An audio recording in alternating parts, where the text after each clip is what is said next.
Progress. Hey, how we doing, man? If I throw this on? Or Up to you. You look good with it off, Good Nick. look. Like that bag. Welcome back, everybody. Welcome, Nick Suriano, national champion, the 125-pound weight class. Congratulations, Nick. Thanks. We're going to go ahead and kick it to questions, and we'll start on the left side with Zed. All right. Nikki Titles, that's the next one I got. How do you like Nikki Titles? You know, I like it, but I have to finish stronger. You know, once again with the fears, I think I broke through them tonight. I got to taste what it was like, you know, when I got put down a little bit. He called it injury time, which is bogus, but it happened, and he rode me at the end there. Props to him. But that's what I mean about facing fears and challenges and getting it done regardless of what's that obstacle in front of you. And last night, you know, it was a whirlwind with that semifinal, and it just carried me here right now, today. Let's go, Mark. Nick, is this easier or harder than the first one you won? I think this one was a lot more challenging. On the mat, I don't know. You know, I had a big lead. I was dominating the whole match in my eyes. Again, the injury time threw me off. That was a tactic. And I lost my focus.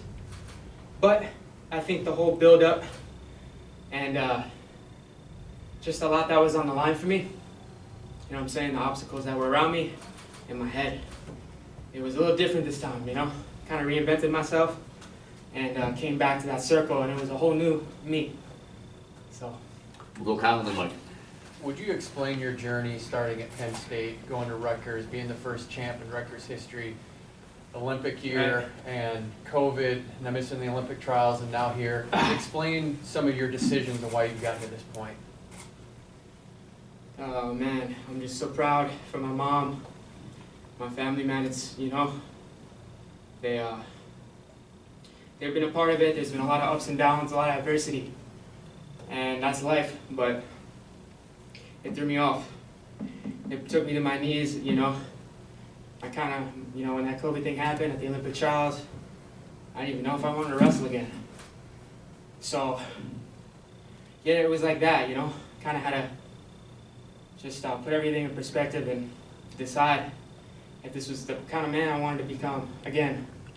And can I do it in a way that was cleaner and better and more organic to who I was. Go ahead, Mike. Nick, you made a point of pointing to your folks after the match, so we had gear and that type of thing. Should I assume they understand you better than anybody? And number two, was the journey you did going out west, was it one of self-awareness that you needed beyond wrestling? 100%. Great question, man. You know, you know, this one stings in so many ways, a lot of great ways. I broke through a lot of barriers out there. You know, that guy wrestled me tough. He had nothing to lose. I got a lot of respect for Pat Laurie. You know, there's a lot on the line in terms of what I'm representing, and that's myself. But coming from Rutgers and then Penn State and being in Phoenix, Arizona, I had to face my demons last night a little. That kind of resurfaced, and the whole New Jersey thing tonight. I'm just a little disappointed in how I finished that match, but you know, I was so locked in that I dominated and won the match that, hate to say it, I could do about anything, even if the ref were to get in the way. I've been in these positions before. I've been challenged. I have a great coaching staff with Michigan, man. I'm blessed and fortunate to the day I die for them supporting me, being a part of their journey in Ann Arbor.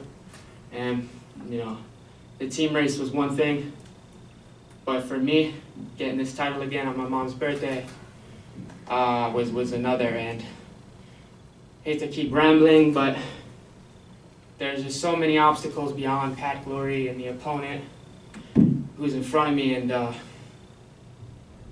I feel like tonight I got to really learn about myself, and a little bit of lows at the end there, but it's a flash, you know, it's the 7 minutes of who you've become in your life, and I think that kind of struck me so much more than my last experience in 2019.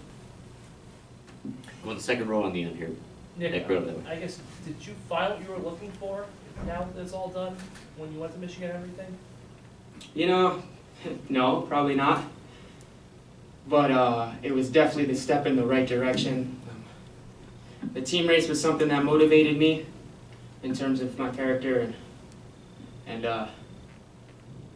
my motivation, but Ann Arbor's a great place, and I'm excited to go back to my apartment and just knowing that I did it.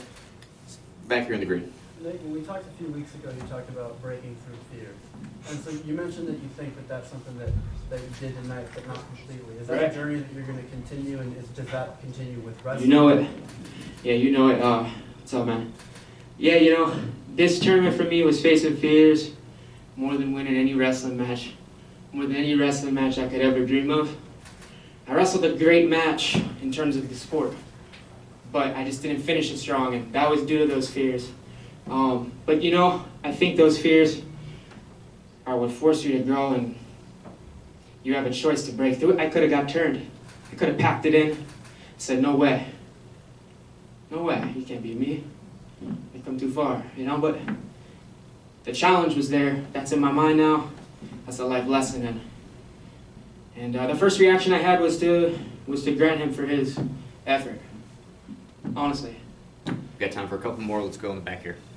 So Pat mentioned last night that you guys wrestled a little bit before, you know, when you were in high school, he was in middle school, kind of growing up, you guys trained together.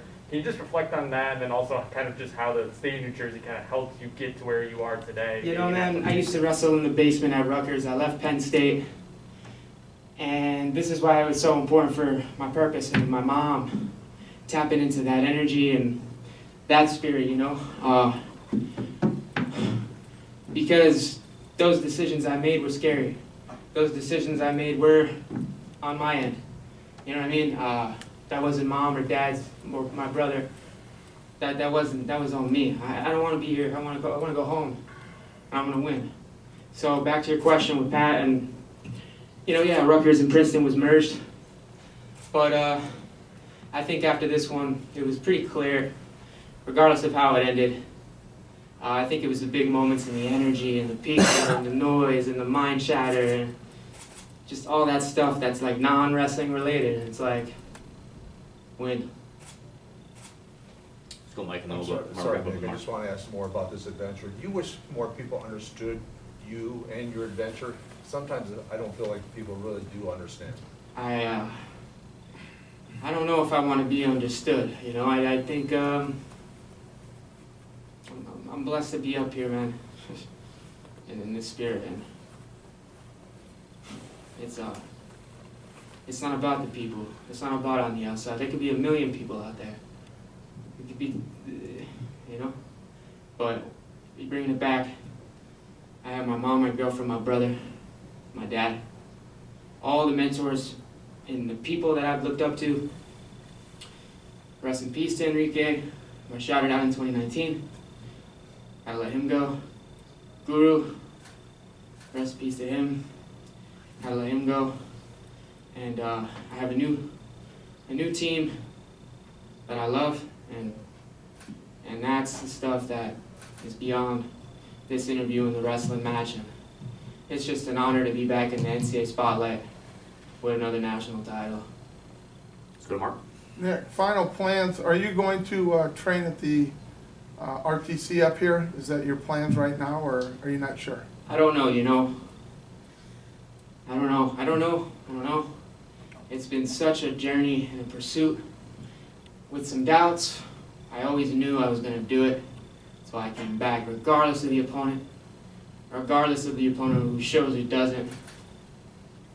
It's just a self-fulfilling prophecy, and that COVID thing that happened to me really put things in perspective. And I went out there with some joy in my heart this time, and it's those fears. You know, maybe I could have scored more, but I scored enough, and I'm ready to walk away. I don't know about training on Monday or whatever. I gotta see my mother, my family, all the people that supported this and helped make this happen for me. And that's what's most important. And I just want to thank my coaches at Michigan. Coach Bormet, Coach Torella, Coach Jackson, Dave, everybody there. They made it happen for me. I came in late. You know what I mean? It just, and I'm probably rambling, but you know, I want this all to be out there. I mean, that's why we're sitting down right now. And I'm just so thankful for the people I have in my life. I would not have been able to come back and do it again. If anything, I would have faded away. So I hope I proved the people that love me right. Because I truly did fight and wrestle to my best, and sometimes it's not always a happy ending, but you get exactly what you need. Congratulations, Nick. Really appreciate it. Thanks, everybody. Congrats, Nick. Thanks, Nick. Recording stop.